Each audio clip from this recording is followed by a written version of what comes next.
Guys, welcome to my YouTube channel. നമ്മൾ ഒരുപാട് നാളായിട്ടോ ഒരു വീഡിയോ ഒക്കെ ഇട്ടിട്ട്. നമ്മൾ ഇന്ന് അവിടെ ഒരുങ്ങി റെഡിയായി രാവിലെ തന്നെ പോകണമെന്നറിയോ? യെസ്, എൻറോൾമെൻറ്റ് രജിസ്റ്റർ ചെയ്യാൻ വേണ്ടിയിട്ട് പോവാണ് ഗൈസ്. അക്ഷയയിൽ തന്നെ പോവാണ്. നമുക്ക് തന്നെ ചെയ്യാവുന്ന കാര്യമേ ഉള്ളൂ എന്നാണ് ഇവർ പറയുന്നത്. എന്നാലും നമ്മുടെ കയ്യിൽ നിന്നൊരു അബദ്ധം പറ്റി കഴിഞ്ഞാൽ തീർന്നു. സോ ഇതെല്ലാം കെട്ടും പാണ്ടും എല്ലാം കൂടെ എടുത്തുകൊണ്ട് ഞാൻ രാവിലെ തന്നെ കുളിച്ചു ഇറങ്ങി. രാവിലെ ശകലം വെള്ളമൊക്കെ കുടിച്ചിട്ട് ഒരുങ്ങാനുള്ള തയ്യാറെടുപ്പിലാണ്. മോയ്സ്ചറൈസർ ഇട്ടു. നന്നായിട്ട് മോയ്സ്ചറൈസർ ഞാൻ അപ്ലൈ ചെയ്യാറുണ്ട്. സോ അത് കഴിഞ്ഞിട്ട് സ്കിപ്പ് ചെയ്യാൻ പറ്റാത്തൊരു കാര്യമാണ് സൺസ്ക്രീൻ എന്ന് പറയുന്നത്. വാരി പൊത്തിയിട്ടുണ്ട്, കയ്യിലും കാലിലും എല്ലാം ഞാൻ വാരി പൊത്തിയിട്ടുണ്ട് ഗൈസ്. അതിനുശേഷം കുറച്ച് പൗഡറൊക്കെ എടുത്തിട്ട് പൊത്തിയിട്ടുണ്ട്. പൗഡർ ഞാൻ ഒഴിവാക്കാറേ ഇല്ല.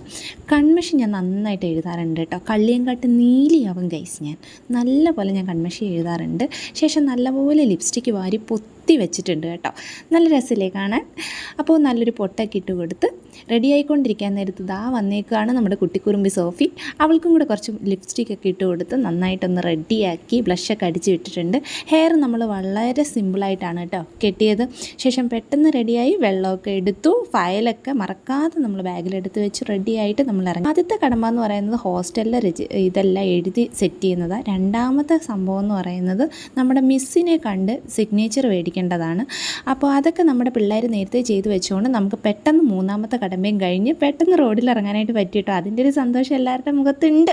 3-4 ദിവസം മുന്നേ നടന്നൊരു ആക്സിഡൻറ്റിൻ്റെ പിക്കാട്ടോ ഞാൻ കാണിച്ചു തന്നെ. സൈലൻ്റായിട്ട് പോകുമെന്ന് തോന്നുമെങ്കിലും വയലൻ്റാണ് ക്യാമറയ്ക്ക് പിന്നിൽ. അക്ഷയ സെൻറ്ററിൽ നമ്മൾ നാട്ടിൽ നിന്നാണ് ഗൈസ് പാറശാല ജംഗ്ഷൻ വരെ പോയത്. ഇടയ്ക്ക് വെച്ച് ഞങ്ങൾ രണ്ടുപേരും ഞാനും നൗഫിയും കൂടെ വന്ന് ഫുഡൊക്കെ മേടിച്ച് കുറച്ച് ഫ്രൂട്ട്സൊക്കെ മേടിച്ച് തിരിച്ച് അക്ഷയ സെൻറ്ററിൽ തന്നെ വന്ന് കേട്ടോ.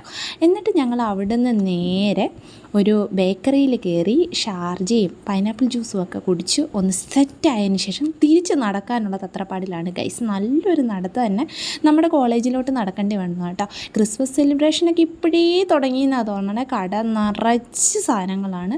ഇങ്ങോട്ട് വരാൻ നേരത്താണ് പുളിഞ്ചിക്ക നമ്മൾ ചോദിക്കാതെ പിച്ചാന്ന് വിചാരിച്ച, പക്ഷേ ആ മാമൻ കണ്ട് നമ്മൾ ചോദിച്ച് രണ്ടാമത് പിച്ച് കഴിച്ച് കേട്ടോ. നല്ല ടേസ്റ്റ് ഉണ്ടായിരുന്നു. തിരിച്ച് നമ്മളിങ്ങോട്ട് വരാൻ നേരത്താണ് ഒടുക്കത്ത വെയിൽ. അങ്ങോട്ട് പോയപ്പോൾ സ്റ്റൈലിഷായിട്ട് പോയ പിള്ളേർ തിരിച്ച് വന്നപ്പോൾ തൊഴിലുറപ്പ് കഴിഞ്ഞ് തിരിച്ച് വരുന്ന അമ്മച്ചിമാരുടെ കണക്കായി ഗൈസ്.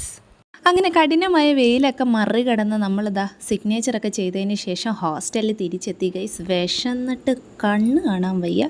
സോ പെട്ടെന്ന് ബെഡെല്ലാം ശരിയാക്കിയിട്ട് നമ്മൾ വാങ്ങിച്ച ബിരിയാണി പൊട്ടിച്ച് കഴിച്ച് തുടങ്ങി ഗൈസ്. അപ്പോൾ അടുത്ത വീഡിയോയിൽ കാണാം. അതുവരേക്കും അനേവർക്കും വണക്കം.